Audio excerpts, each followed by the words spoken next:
சாப்பாடு ரெடி ஆகுதா? சாப்பாடு நெல்லிக்காய் சாப்பாடு. நெல்லிக்காய் சாதம். வாங்க போய் நெல்லிக்காய் பறிச்சுட்டு வரலாம். இப்போ சாப்பாடு வச்சுட்டு இப்போ போய் காய் பறிக்க போகணுமா? ஆமாம், இப்போ சோறெல்லாம் ரெடி ஆகிறதுக்குள்ள போய் காய் பறிச்சுட்டு இருந்தால் அது தேவையானதை ரெடி பண்ணுவோம். காயும் காய்ச்சிருக்கு.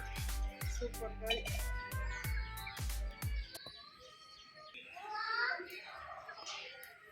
நம்ம மரத்தில் காய் நெல்லிக்காய்.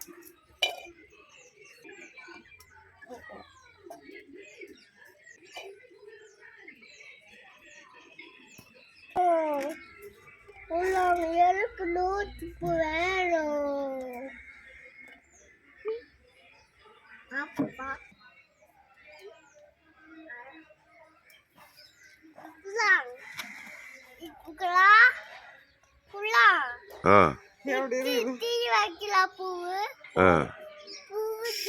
சங்கு பூ இருக்குங்க, அதை டீ வைக்கலாமான்னு கேக்குறா. டீ வச்சு கொடுத்ததுனா வைக்கலாமே.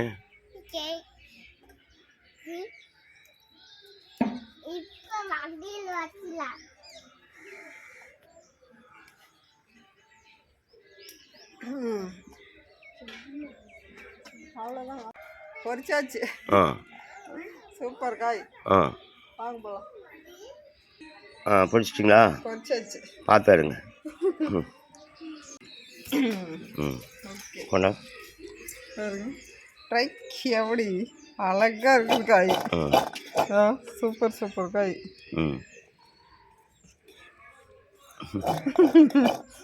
எவ்வளோ அழகா இருக்கு, முத்து முத்தா. ஓகே வாங்க. நெல்லிக்காய் காலையில் எடுத்துக்கலாம்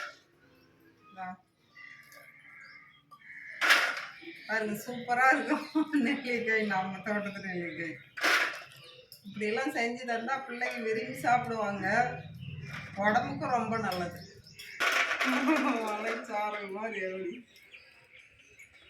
ஓகே வாங்க, இந்த இருக்கிற கொட்டையை எடுக்கணும். அந்த மாதிரி கொட்டையை எடுத்து போடணும். கொட்டையை எடுத்துட்டு இந்த மேலே இருக்கிற சதப்பை மட்டும் போட்டு நாம் உரல்ல போட்டு ஆட்டையும் எடுத்துக்கலாம். இது எப்படி வேணுனாலும் செஞ்சுக்கலாம்.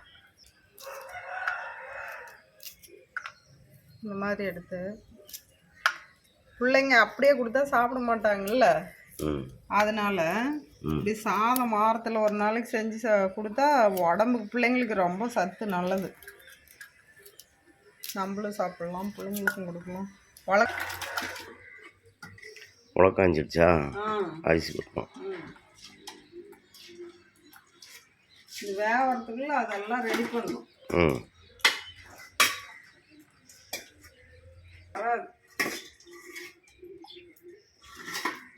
குக்கரில் தான் வச்சு சாப்பிடக்கூடாது. அதனால தான் நான் எப்பவுமே அடுப்பில் செஞ்சு சாப்பிட்டா சர்க்கரைக்கு சுகருக்கு. சர்க்கரைக்கு சுகருக்கா? எல்லாம் ஒன்று தான்.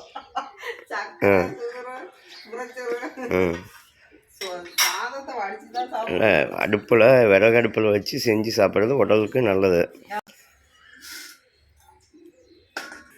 இந்த கொட்டையை தனியாக எடுத்துட்டு இதை தனியாக எடுத்து வச்சிடணும். சதப்பை இது போட்டு ஆட்டி எடுத்துக்கலாம்.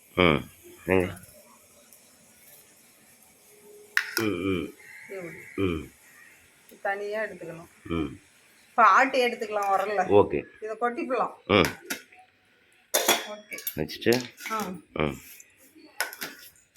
கழுவிக்கலாம் உரல்ல. அதுதான் பஸ்ட்லேயே வாங்க.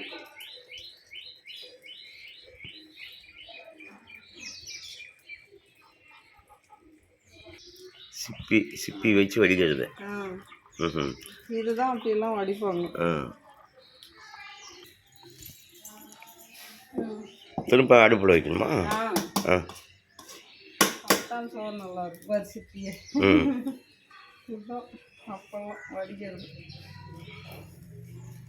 அடுப்பு மேலே வச்சா அடியில் இருக்கிற தண்ணியெல்லாம் கொஞ்சம் அப்படியே சுண்டிக்கும். சூப்பராக இருக்கும் சோறு. அவ்வளோதான். எடுத்துக்கலாம். ஆட்டி எடுத்துக்கலாம்.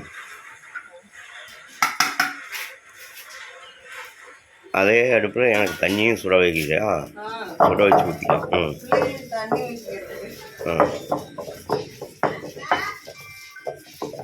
ஆட்டி எடுத்துக்கலாம். ஆட்டி எடுத்தால் துப்பு இல்லாமல் சூப்பராக இருக்கும். அதனால நான்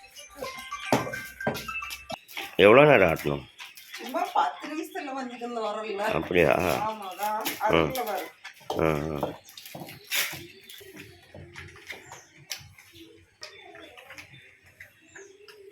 மஞ்சிடுச்சா? ம், இப்போ எடுக்கலாமா? ஓகே. இந்த அளவுக்கு மைஞ்சி அரைச்சிக்கிட்டா காட்டு. புளிஞ்சா தண்ணி வரும். தண்ணியே ஊத்தாம ஆட்டணும். புளிஞ்சா தண்ணி வரும். அது துணி ஒண்ணு வடியிலையும் வடிகட்டலாம். நாங்க துணியில வடிகட்டினாதான் எங்களுக்கு பிடிக்கும்.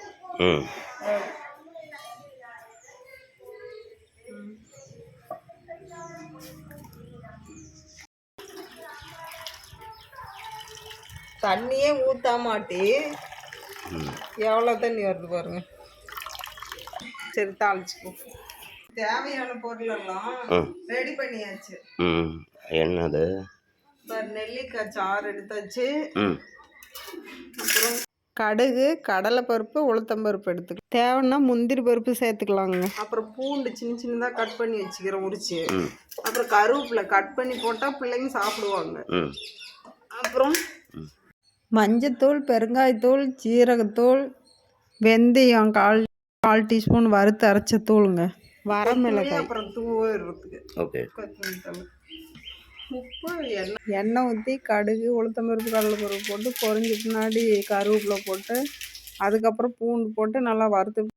பூண்டுக்கு பதிலாக முந்திரி பருப்பு சேர்த்துக்கலாங்க. இருந்தால் சேர்த்துக்கலாம், இல்லைன்னா பூண்டு சேர்த்துக்கலாம்.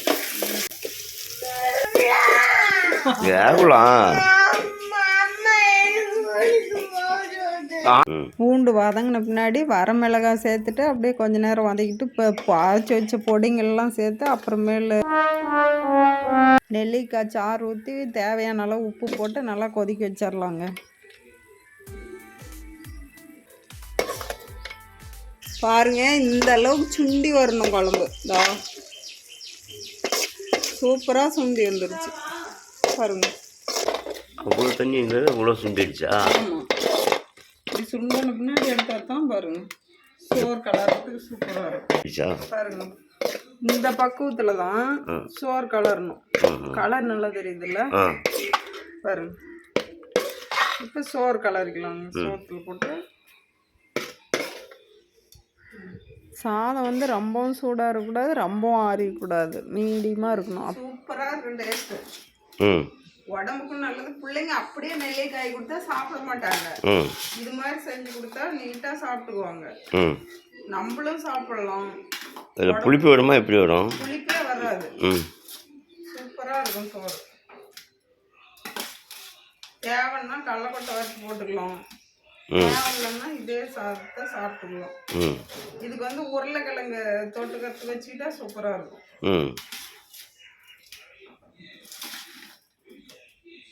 உருளைக்கிழங்கு பொரியல பாருங்க, அப்படியே வாசம் எப்படி எவ்வளோ நல்லா இருக்குது பாருங்க. கருவேப்பிலை எப்போவுமே சின்ன சின்னதாக பொடி பொடியாக நறுக்கி போட்டால் பிள்ளைங்க எடுத்து எறிய மாட்டாங்க, அதையும் சேர்த்து சாப்பிட்டுக்குவாங்க.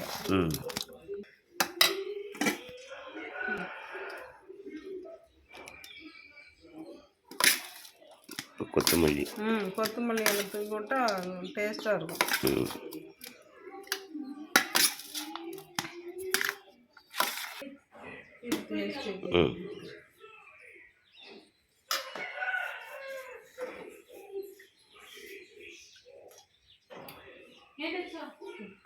செம்ம சூப்பர். இப்போ உப்பு மட்டும் லைட்டாக கம்மியாக இருக்கா? இல்லை, சரியா இருக்கு. செம்ம சூப்பராக இருக்குதுங்க சாப்பாடு. அப்படியே டேஸ்டாக இருக்கும். நெல்லிக்காய் அப்படியே சாப்பிட்றத விட இப்படி சாதம் செஞ்சு சாப்பிட்டா குழந்தைங்களுக்கும் உடம்புக்கு நல்லது, நமக்கும் உடம்புக்கு ரொம்ப நல்லது. இது பெரிய வேலையெல்லாம் இல்லைங்க, ஒரு அரை மணி நேரத்து வேலை. வாங்க சாப்பிடலாம். ஓகே.